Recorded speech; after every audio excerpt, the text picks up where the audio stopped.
Selection of honeybees, honey yield and behaviour. A young bee emerges from its cell. It will be one among 10 to 40,000 others which together form a colony of honeybees. Its survival depends on membership in such a community.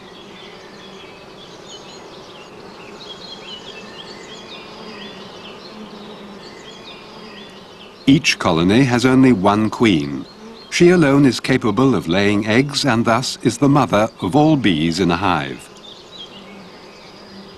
Her attendants, the nurse bees, lavish intensive care on her, and this allows her to lay up to 2,000 eggs per day.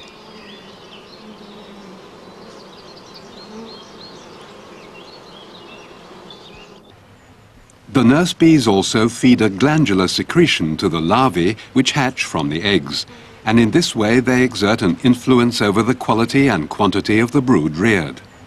Similarly, the expression of most of the characteristics of a colony is determined by the interaction between the queen and her workers.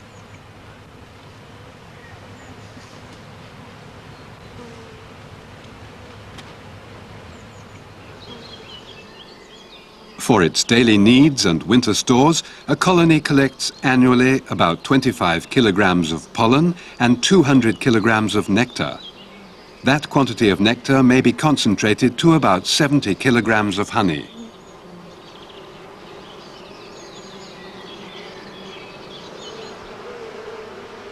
Bees communicate with each other by means of a dance language.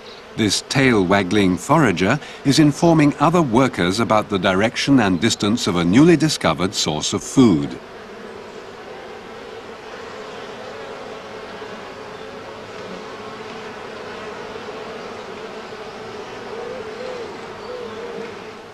Social food exchanges between them provide more information about the quality of the nectar.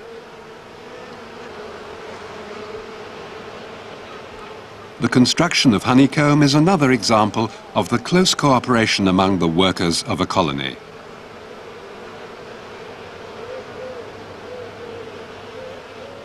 In order to produce wax, bees form dense chains during comb construction.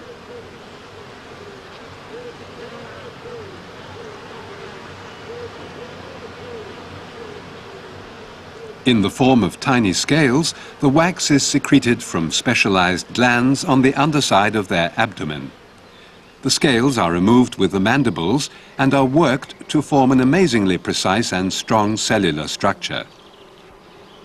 Their brood is reared and honey may be stored.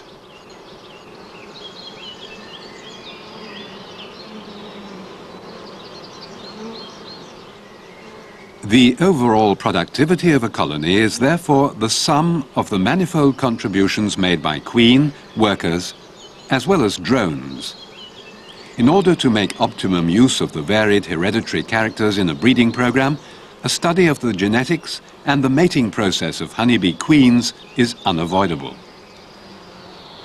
A virgin queen mates in free flight with as many as 20 drones. This is shown here in an experimental setup. The drone's semen is stored within the queen's reproductive organs, shown here in graphic simulation. At the tip of the abdomen is the sting chamber. It is separated from the median oviduct by the vaginal valve fold. Attached to the oviduct by a narrow channel is the spermatheca. The median oviduct forks into a right and left lateral oviduct. These lead to the two ovaries, which each consist of 120 to 160 ovarioles. The first drone mating with the queen forces his semen into the median oviduct.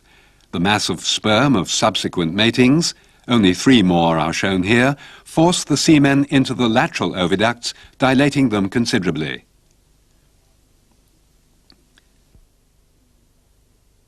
After the mating, the queen compresses the semen back towards the vaginal valve fold. This makes 5 to 10% of the semen, up to 7 million sperms, enter the spermatheca. Thoroughly mixed, the semen is used to fertilize eggs over the next 2 to 4 years. Most of the semen is expelled as dry pellets. Just before an egg is laid, it receives a tiny droplet of the mixed semen. As many as 10 sperms may penetrate, but only one of them can fuse with the egg nucleus.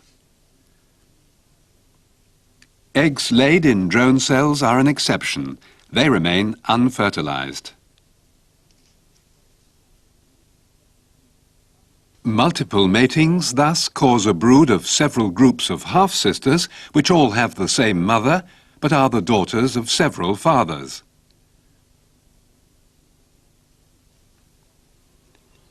When drones with pronounced body markings had mated with a queen, their genetic differences express themselves in their daughters. Here, the genetic transmission of dark and of leather-coloured abdominal shadings, as well as yellow rings, is evident. Furthermore, some workers have light, unpigmented eyes, while others have shortened wings.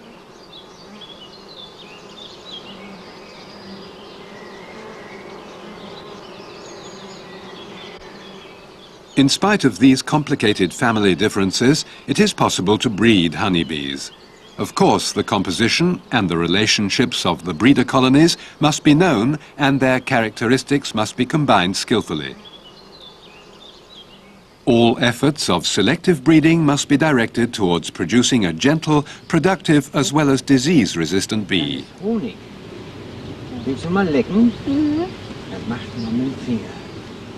Mach mal rein. So, guck mal. Okay, genug. Apiaries in a variegated landscape with an adequate supply of food make ideal performance test bee yards. About 20 colonies should find sufficient forage all the year round. In order to emphasize the genetic differences between colonies, the management of all stocks must follow a uniform plan. Making hives face in different directions reduces drifting. Shook swarms or package bees of equal weight are highly suitable for setting up new testing colonies. Sister queens which had mated in the same mating apiary are introduced to all colonies to be tested within the same group. The queen cage is closed with a plug of candy and suspended between frames of foundation.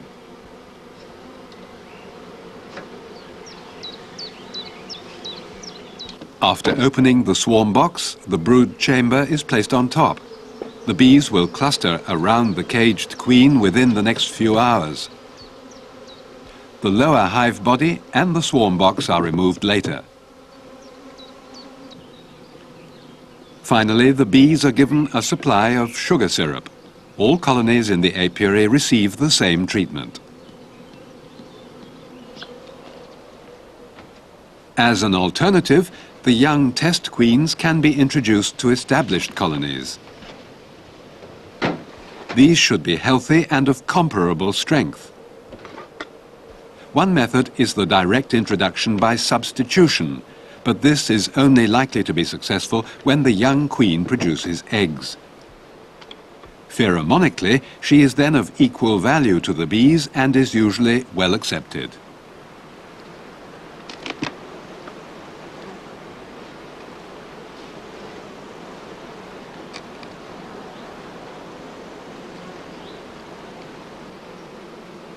The old queen must be found first.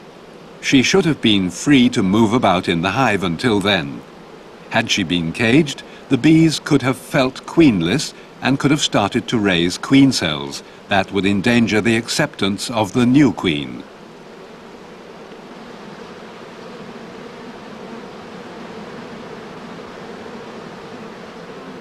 The old queen is picked off the comb and is temporarily caged.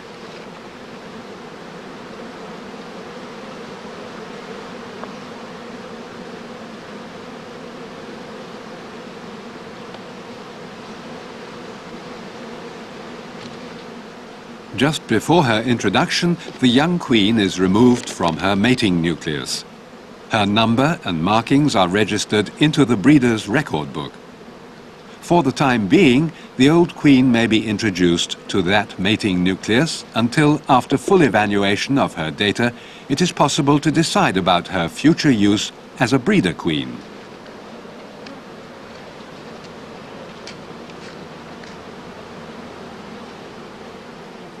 Over the next few hours, the bees will release the new queen after eating away the plug of candy.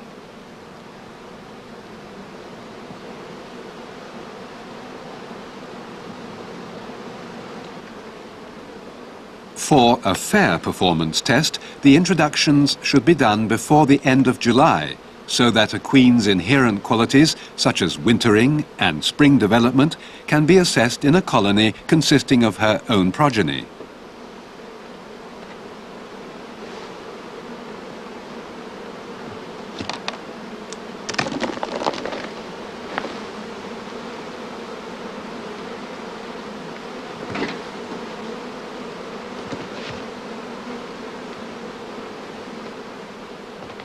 All details of the queen's identity are entered on a record card, which will remain with her throughout the test.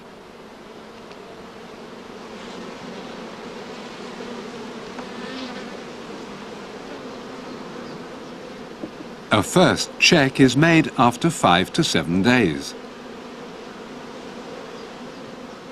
The presence of eggs and very young larvae is evidence of a successful introduction.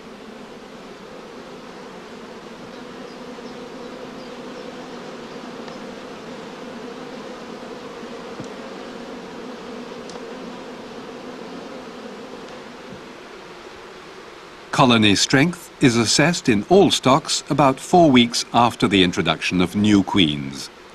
Unequal bee populations could have been caused by differences in the past or maybe due to variable qualities of the bees in the shook swarms. Therefore, it is necessary to estimate colony strength as well as the areas of brood.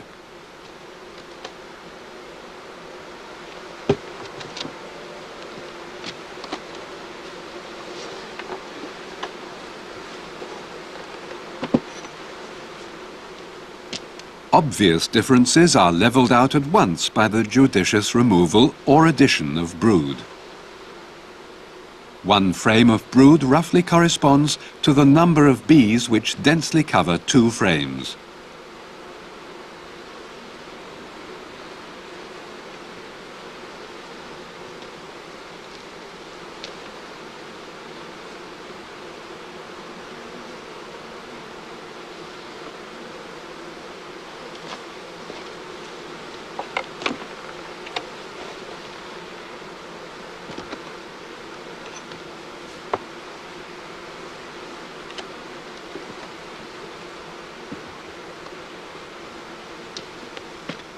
After this last operation, all colonies in the apiary should show comparable strength.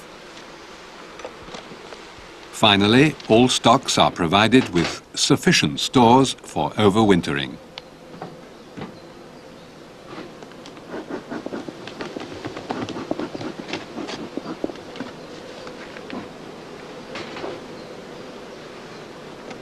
Here it is done by adding the food chamber containing frames of honey. Any surplus spring honey is suitable for feeding.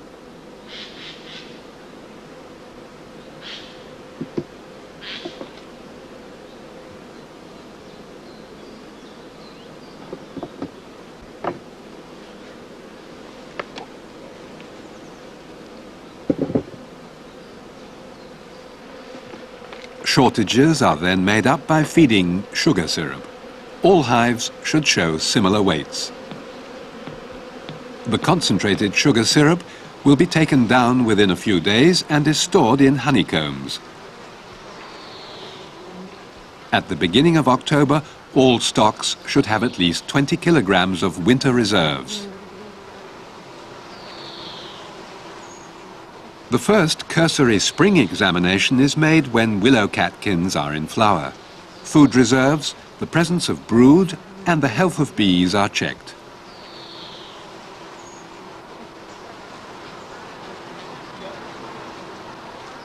As soon as colony strength begins to recover, the full evaluations are done at 3-week intervals.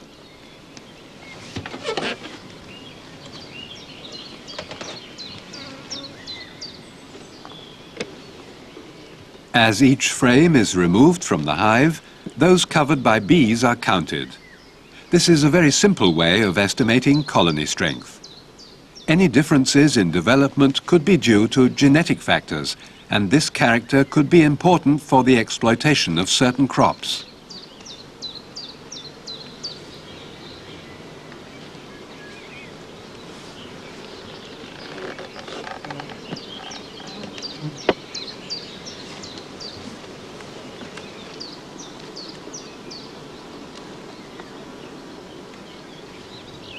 A thorough inspection of the brood nest is now made frame by frame.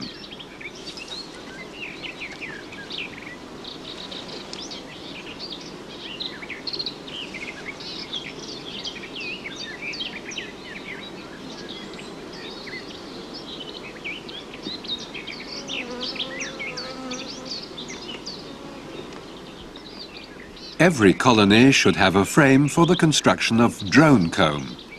In this case, the frame is subdivided so that some of the drone brood may be removed and distributed for breeding purposes. But no drone brood may be removed when the development of varroa populations is being investigated.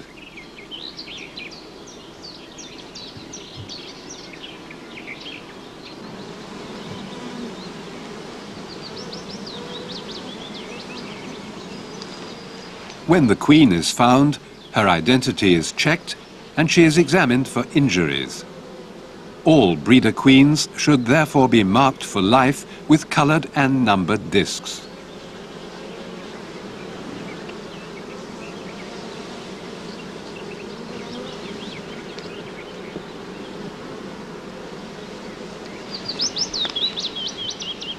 In order to assess the amount of brood, the combs with brood are counted, and additionally, the brood area of the central frames is measured.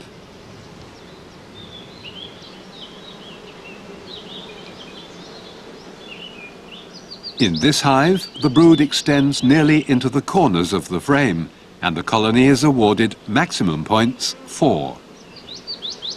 For a fair evaluation, it is also necessary to look for brood gaps which may be due to inbreeding. This is made easier with a card with an opening which reveals precisely 100 cells of worker brood. The average of 3 to 5 counts made in early May represents the inbreeding factor.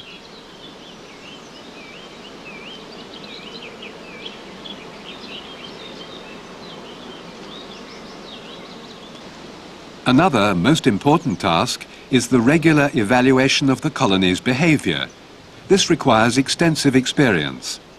This stock is very gentle and can be worked without smoke.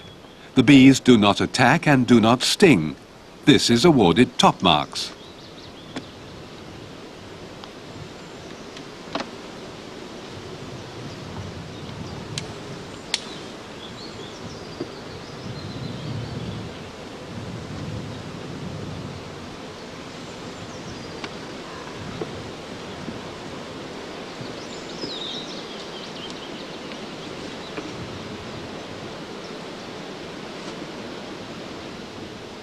After the inspection, all frames are returned in the original order and the hive is closed.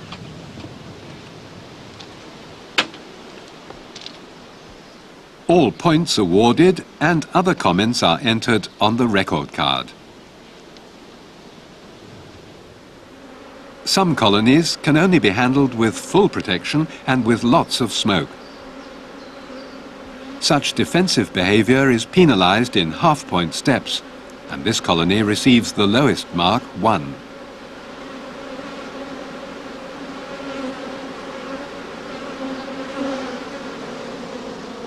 Another aspect of bee behaviour is calmness on comb after its removal from the hive.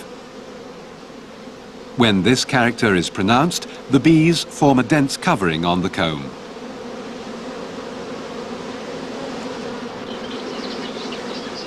When the opposite character of running dominates, Bees leave the exposed comb in a short time.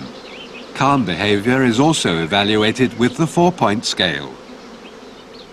This patch of sealed brood shows many gaps. Some could have been caused when scattered pollen stores blocked egg-laying temporarily, but gaps to this extent are genetically linked and must be explained by the mechanism which determines sex in honeybees. About 11 different sex alleles are involved. Some of them are represented here as coloured symbols.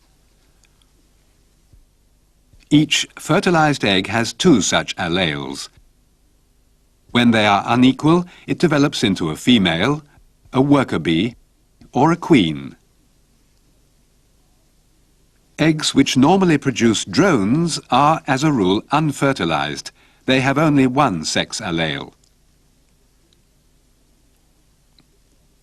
When the 2 factors coincide, a diploid drone larva, a freak male, hatches from the egg.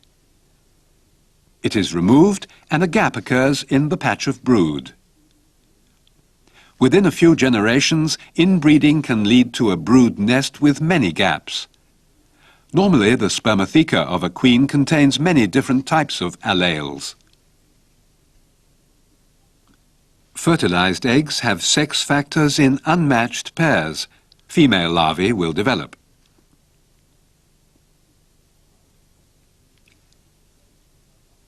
Now a virgin queen mates with the drones of her mother's colony. 75% of all eggs have unequal alleles, while 25% have identical sex factors.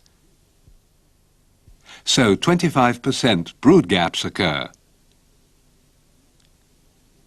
When the granddaughter mates with drones from the grandmother's colony, half of all eggs laid possess alleles of unmatched types, while the other half has identical alleles. A brood loss of 50% results.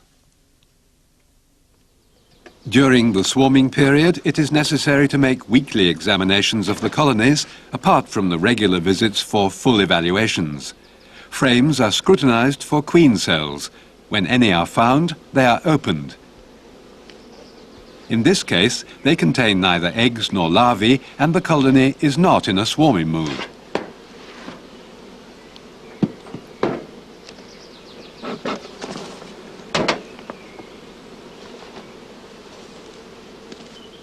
If the first honey super is partially filled, the stock is given another one.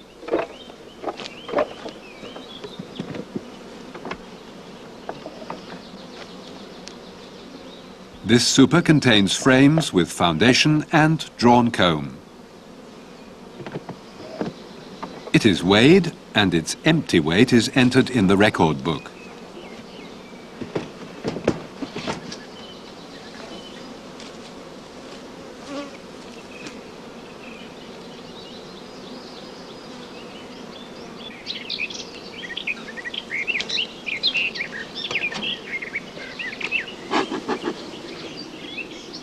This colony has swarm queen cells already containing larvae.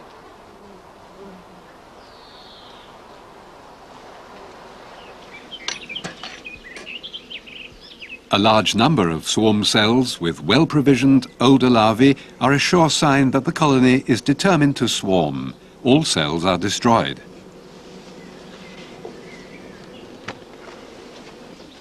Whenever the swarming fever is that far advanced, it is not possible to suppress it by adding supers or by the destruction of queen cells.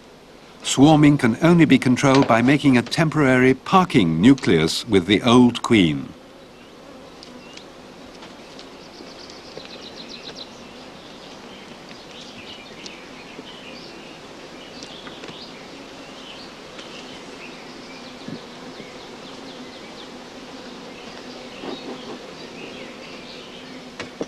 After lifting off the upper brood chamber, all frames are carefully examined and all queen cells are removed.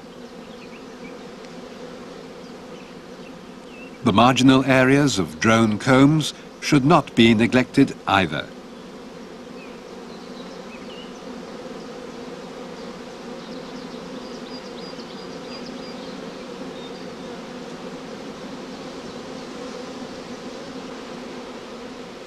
In preparation for the next step, one frame of open brood is selected and put into a spare hive body in which the other frames contain foundation and drawn comb.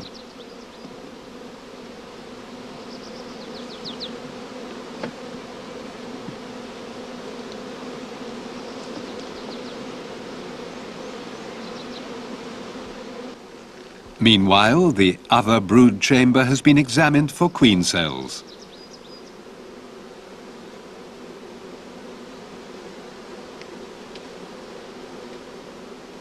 The hive is now reassembled in the following way. The new brood chamber with the single frame of brood is placed on the original floorboard and the honey super on top. This is the queenless part of the colony, and all flying bees will soon return to it.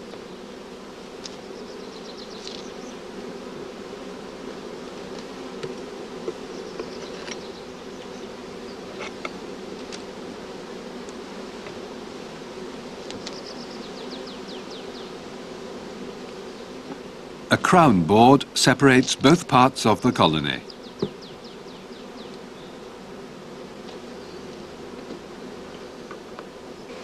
The queen right brood chambers are put on top.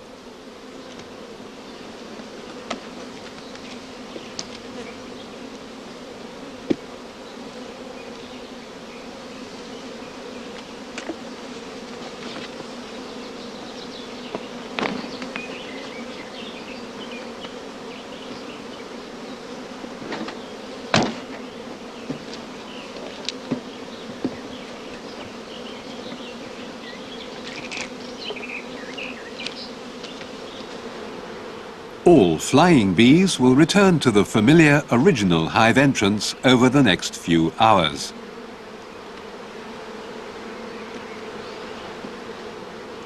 This weakens the queen-right nucleus to such an extent that its swarming fever is extinguished.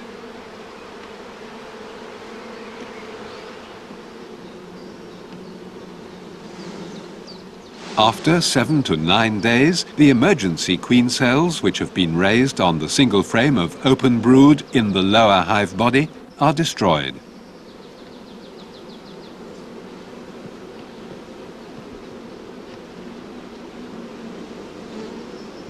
Another frame of open brood is introduced in its place. This keeps bees content and avoids losses through drifting. The two halves of the colony are reunited after a further 7 to 9 days. The swarming tendency is extinguished and the queen shows full laying activity.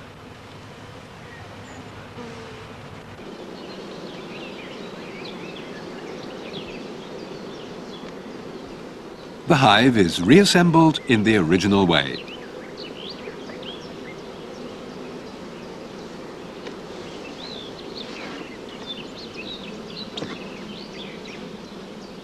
Once again, any emergency cells found on the single comb of brood must be destroyed beforehand.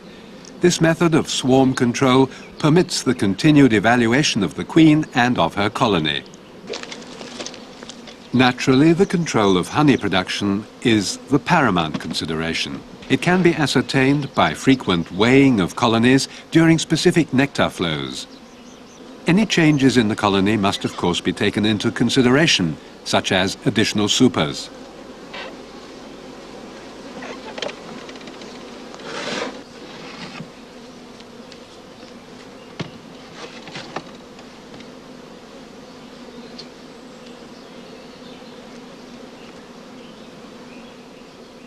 The use of clearer boards and bee escapes simplifies the removal of the honey crop.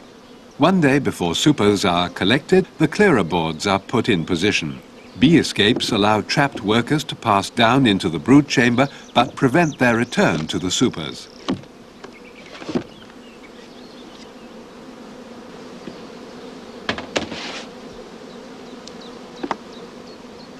Supers can be collected the next day.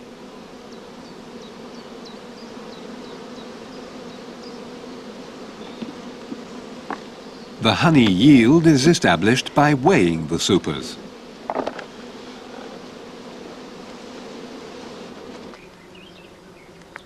The origin of the queen and the purity of her matings is checked by testing her progeny morphometrically.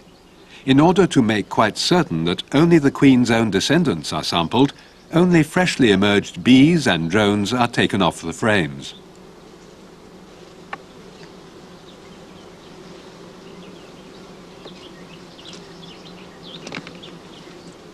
About 50 bees and 50 drones are required for a full assessment.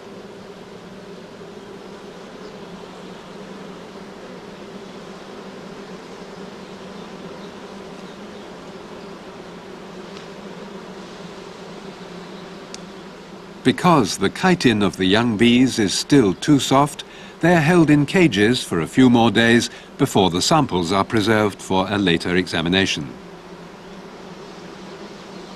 Another aspect of performance testing is the selection of vital and disease-resistant stocks. Only they can produce optimum results. All data comprising honey production, gentleness, calm behaviour and swarming propensity are assessed at the end of the season. Those stocks which had been in the same testing station can at once be compared, provided the original queens were present at the end of the test period. Under the conditions of fair performance testing, the colonies show their differing qualities. Most characters are distributed normally. This means that very few individuals score very high or very low marks, while most fall into the category of average. Selection means choosing the best individuals for further propagation. The selection difference, the superiority of a character over and above the average, depends on its scatter within the population, as well as on the intensity of selection. Heredity determines to what extent the selection difference is passed on to the next generation as an improvement.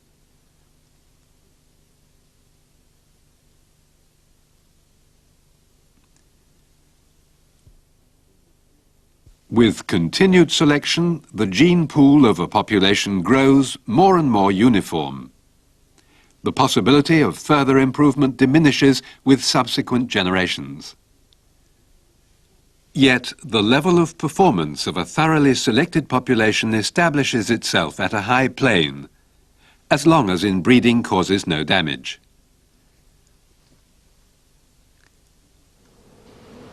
The continuous and collective work of selective breeding has improved the performance and character of our honeybee considerably. The task of selecting for varroa-tolerant bees confronted breeders with a new challenge.